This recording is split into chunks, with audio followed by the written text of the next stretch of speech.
Hey, how's it going, everyone? My name is Derek Afasi. I'm the owner of Afasi Financial Group and RetireSharp.com.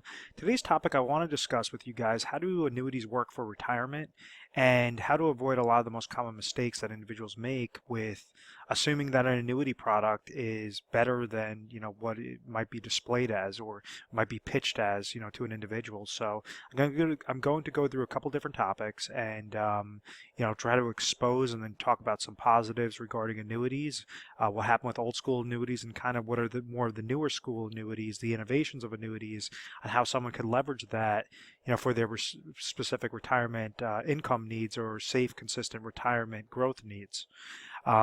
So let's get started. Basically, lifetime income and safety, not growth, is the first segment that I talk about.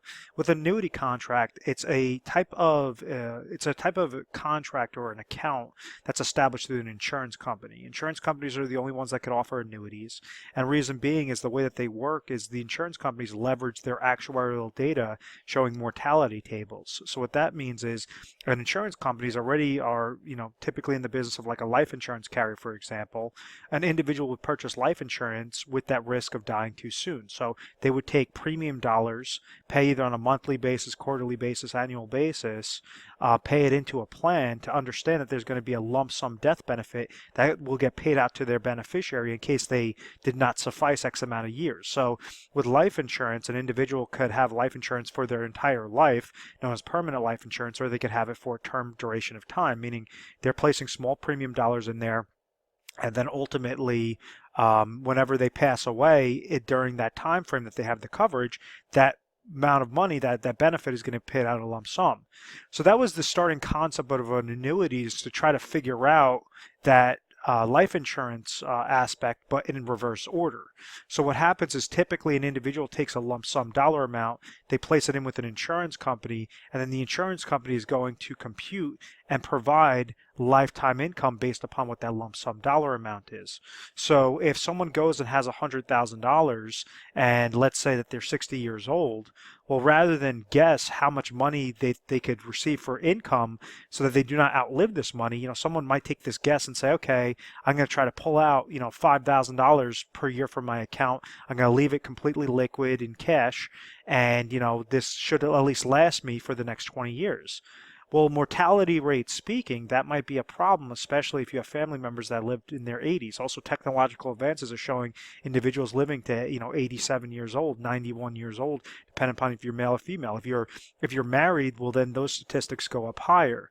So these are the different concepts on why an individual could leverage an annuity contract and say, okay, if I go to a company, I could go to the best insurance company in my particular area that's offering the top cash flow percentage, that would say, okay, $100,000, maybe they could receive $7,000 of income for the rest of their life. So that's how annuitization typically works. That's what would happen was an individual would go to an insurance company, give them a lump sum initial deposit, and then that insurance company, depending upon whatever the best one was, or a random insurance company, you might have company XYZ that is providing this person $5,000 of lifetime income, as opposed to company ABC, which is providing them $7,000 of lifetime income. So obviously, the mistake that someone would make is go with a crappier payout rate, a crappier cash flow percentage than the better company is, and that's a very, very common mistake, and that's the mistake that a lot of insurance companies try to have individuals fall victim to. They try to do their marketing pieces so that their product, their company is going to stand out in their mind, and that's where they're going to essentially receive the call. With the basic types of annuity contracts, you could leverage it specific to your age, specific to what your goal is of either immediate income, deferred income, etc. So just always be mindful of that each carrier is going to be bidding on your business, and there's going to be a handful of carriers that are going to be really good for your specific situation. Don't fall into the trap of just going into a random company. So in this example, let's say that the company, ABC is giving them a 7% cash flow, meaning a $100,000 deposit is going to give them $7,000 per year for the rest of their life. So if they live into their 80s, their 90s, their 100s, $7,000 will still be paid, to that individual each and every year, each and every month, depending upon the terms of that contract. Now, the downside to how annuitization works is this individual is surrendering all their monies. So when old-fashioned annuities, yes, they would give that person peace of mind that they could never outlive that income stream. But what do we have? We have beneficiaries. We have loved ones that we might want to leave these monies to make sure that that's maximized. And this is where the shift has taken place. This is where the innovation of income riders came into play to state, well, rather than the old sorts of annuities that $100,000 would go to the insurance company's paying $7,000. Let's say the person lives for the first year, lives for the second year, and then passes away. Well, with those old sorts of contracts, we could deduct $14,000 from the original $100,000 deposit, and $86,000 is now pure profit to the insurance company. They got to leverage this $100,000, make money off of their money, and also receive a huge net net amount off of what they didn't pay out. So this was the problem. This is where people, got frustrated. And they said, this is ridiculous. These insurance companies are making money hand over fist with this annuitization strategy. So then in the early 2000s, when you had the implementation of income riders, what they allow you to do is have somebody go to a company, maybe they're receiving, a 6.5% cash flow through the form of an income rider, with this $100,000 deposit, receive lifetime income of $6,500. But if, let's say, they live the first year, they get $6,500. Live the second year, they get $6,500. $13,000 came out of that account. That account value is now sitting at $87,000 if everything else is equal. Now, when that person passes away, the beneficiaries could receive that $87,000. They actually allow them to control that account value. So when you go and you could structure annuity contracts, you're leveraging the insurance company that utilizes their actuarial tables. They utilize the law of large numbers to be able to provide this individual lifetime income dependent upon their age and dependent upon their deposit. So the insurance company is making their calculation on the back end to then say, okay, this is our cash flow percentage. If you go and want to trigger income immediately, well, maybe we're going to give you a 6% cash flow, but if you wait 5 years, well, then we're going to give you an 11% cash flow. So the longer you wait, the longer that the insurance company could have your money before they start actually paying money off of their books. And that's why they're trying to incentivize you guys to either, if you're going to deferred income annuity or just go into immediate annuity, those are going to be different variations, different, cash flow percentages. And it's all about figuring out what the cash flow is.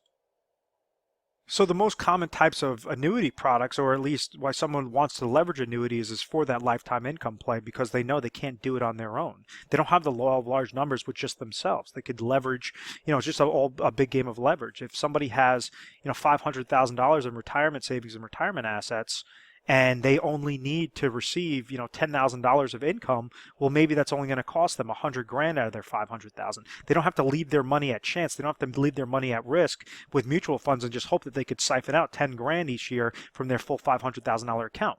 They're segmenting a portion of it that's being purchased with an annuity contract, whether that's qualified retirement accounts such as through 401k monies into IRAs, or non-qualified money such as cash, from the sale of a business, from the sale of a home. You don't have to use your full dollar amount. You only want to use the smallest amount and only as much as necessary to accomplish that income goal. You could also have it on a safety play, meaning that, let's say if somebody likes the concept of indexing strategies where they have an IRA account that's tied to mutual funds, they have mutual fund related fees, they have advisor fees that they're paying each and every year, they're susceptible to downward market loss, and they want to eventually pull income from this account, well, you could set up specifically designed fixed index annuity contracts that allow you to eliminate the mutual fund related fees, advisor fees, downward market loss, and then anytime that the market goes up and you receive a credit into your account, you could actually leverage that credit as income for that year so that you're not dipping into your principal. So that's a way that you could do the safety. Over here, I say not growth. The biggest misconception is individuals think that they could get these astronomical rates of returns with annuities. And this is where variable annuities came into play. And I hate variable annuities because when you actually look under the hood of variable annuities, you have so many hidden fees in the prospectus, in the 300-page prospectus, that you're able to expose. I mean, I've seen as bad as 8% in fees in a given situation where you have, mutual fund related fees, you have variable annuity related fees, you have advisors still tacking on advisor fees, brokerage accounts. It's just a complete mess. And yes, you could still provide lifetime income off of those accounts through income riders, but typically it's not going to be as attractive as a newer, innovative hybrid annuities using FIAs with income riders. And that's typically what I like to talk about in my, a lot of my videos, because I just think you guys should have the most control and should really have a worst case scenario in your back pocket. Worst case scenario with a variable annuity, if it's a crappy variable annuity, you could lose all your value, you could lose all your money. There's nothing left to your beneficiaries. So when you're preparing for the worst on an FIA or with hybrid annuities that are specifically designed, well, yes, it's going to give you the potential for growth. It's also going to give you that potential for that lifetime income. Now, you're not going to get astronomical growth. You might get in a given year, you could get a double-digit gain, but typically it's going to average between 3 to 7%, depending upon how good of a contract it is. When interest rates increase, ultimately cap rates on index annuities are going to increase as well because it's tied to the 10-year treasuries. So there's a whole slew of combinations they just want to make sure, but it's not set up as a growth product. If interest rates rise, possibly it could be a good growth product, but and with this current low interest rate environment, people are seeing problems with that, and they're only getting that safe, consistent rate of return, understanding that they're not going to lose value when the market goes down, but they'll still be able to gain when the market goes up. And those specific accounts, you could set them up on a fixed interest rate known as a MYGA, like a fixed annuity, which kind of acts like a bank CD. You're giving X amount of thousands of dollars to the insurance company, and they're providing you a fixed interest rate year by year. You don't have to trigger lifetime income on those types of accounts. Just like fixed index annuities without income riders, you don't have to trigger income riders on. You don't have to trigger lifetime income on those accounts. Same thing with variable. Any sort of annuity contract, you could essentially do that with, except for like immediate if you're looking to trigger out that life-only income. So just be mindful of that. You could either attach the bells and whistles onto it, or you don't have to. You could also attach death benefit riders onto it, or you don't have to. So there's all flexibility on creating a specific plan to see whether or not it might work for your retirement or not. Now, some of the biggest problems are the misconceptions with some of these annuity contracts is regarding bonuses, guarantees, etc. What you have is these income rider accounts, and these marketing plays that these companies do are ridiculous, and it's horrible because people fall victim to it. We also have a radio show, and I constantly talk about do not get exposed to annuity contracts, to the wrong annuity contracts. All because a company's giving you a 7% guarantee on a lifetime income rider does not mean that this is actually a good contract. It could be a really piss poor, excuse my language, it could be a piss poor contract if their lifetime income, if that cash flow percentage does not check out. If you have one company that's giving you a 7% guarantee on your income rider, basically it's known as an income roll-up rate, to calculate how much lifetime income, how much cash flow you're going to receive, there's many times that the 7% guarantee could actually produce less income than something as small as a 5% guarantee, because it's a combination of your income base and your withdrawal rate percentage that's going to equal your cash flow percentage at the end of the day, at the end of the year.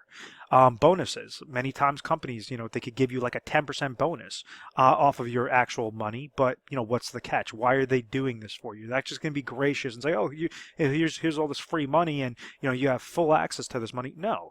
There's problems regarding annuities. You have restrictions regarding annuities, meaning if you're in a 10-year contract, you're going to have, 10-year surrender charges. You're going to have some access to your monies, but typically you're going to be handcuffed into that contract for at least those next 10 years. Typically, whenever I set up annuity contracts, I say you only want to do how that plan is designed for. You don't want to try to play the game with the insurance company. If you have a goal, let's say you're 60 years old, you want to retire at age 66, well then we're going to find the best contract that's going to provide you the best either growth play or lifetime income play, where you're triggering lifetime income at exactly age 66. You're not going into an annuity contract to go into it at age 60 and then trying to receive a premium bonus and then pull all your money out by age 61. The companies are smart. Companies are multi-billion-dollar corporations. They're not that stupid to realize if they give you a 10% premium bonus, you're not just going to take the money and then just cancel the contract. They're going to hit you with surrender charges, with bonus recaptures, all those different aspects. So do not just get caught up in bonuses, because a lot of times bonuses really aren't worth anything. They're more fluff than anything. It's more of a teaser to get somebody into a product, just to basically, use their monies against them and restrict their access and restrict the actual benefits of that specific contract. Guarantees, once again, how to look under the hood and see whether or not a contract is good with specific guarantees or not. Don't just get caught up in the 7% guaranteed number, the 5% guaranteed number, because most likely there's more to that story, more to why the insurance company is trying to give you this offer. Insurance companies are not nice. They're able to, they're going out there for their own benefit. One of the points that I always try to make is, you could leverage, if you have about 1,200 different scenarios on average with like this individual that's age 60 that's looking to retire at age 66. Well, he might have 1,200 different products, recommendations, strategies that come back.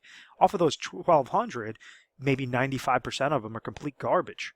And that means that the insurance companies are just trying to use that person's money against them. So that's why with that 5% that are good offerings, how exactly can you designate, how can you sift through, 100% of these 1,200 different products and strategies, making sure that you have, option one, option two, option three, to make sure that it's going to really be great for your situation.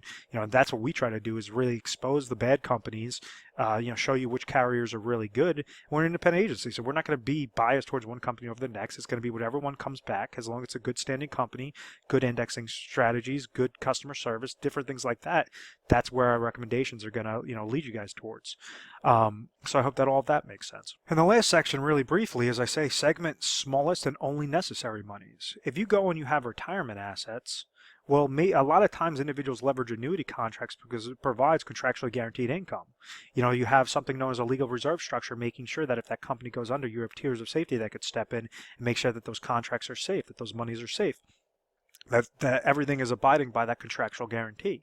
With that being said, you have restrictions with annuities. You have cap rates. You have surrender charges. You have all these different aspects where you only want to leverage the smallest amount of dollars and only as much as necessary for your goal.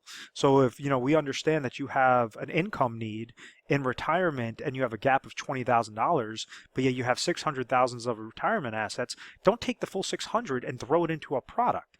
No, you want to take the smallest amount of monies out of that 600. Maybe that's going to require $200,000 that you're placing into a product specific with an annuity that's going to provide you that lifetime income of $20,000. Now you have 400,000 left over. Maybe 200,000 you could segment into emergency funds, into your fund money, and the other 200 you could utilize in speculation. You could utilize in alternative investments, in mutual funds, in stocks, bonds, whatever your preference is. But what you're not doing is you're not leveraging all your chips into that one basket. Yes, you could receive lifetime income and it could be maximized, but at the end of the day, if you don't need the income, there's no need to go into those restrictions. You only want to place what's necessary, for your specific plan. So if you found value in this video, please feel free to give us a call. We offer 24/7 customer service. So you can give us a call mornings, nights, weekends, 1-800-566-1002. We have specialists standing by. And the first and foremost, I guess the most important aspect is to make sure that you're not being trapped into an annuity contract. Like I said, on average, we go through over 1,200 different product scenarios, strategies before we give our top 3 recommendations. This is something known as our proprietary Retire Sharp planning system that we have through a Fossey Financial Group. Hence the name of our website's retiresharp.com. Hence, want to keep it with that RPS system to make sure that you guys are getting the absolute, for any dollar you're placing into these contracts, you're getting the absolute best, best leverage or best leveraging piece out of it. So with that being said, there's many times annuities are not correct for an individual situation. And that's what we try to do, is we try to let you know whether you can leverage an annuity. If you want to know the intricate details of it, we have access to every carrier in your particular area. So we work on a national basis, and we are A+ rated on the Better Business Bureau. It's because we try to give very honest feedback and educate you guys. We have a lot of free reports, free ebooks to help you guys get further acclimated. We create personalized reports, personalized videos for you guys, so that you guys could really understand what you have, what you need, and we'll be there to try to help you out. So I want to thank you very much for watching this video. Please feel free to subscribe to our YouTube channel, Retire Sharp, so you can have access to the most updated videos. Thanks so much, guys.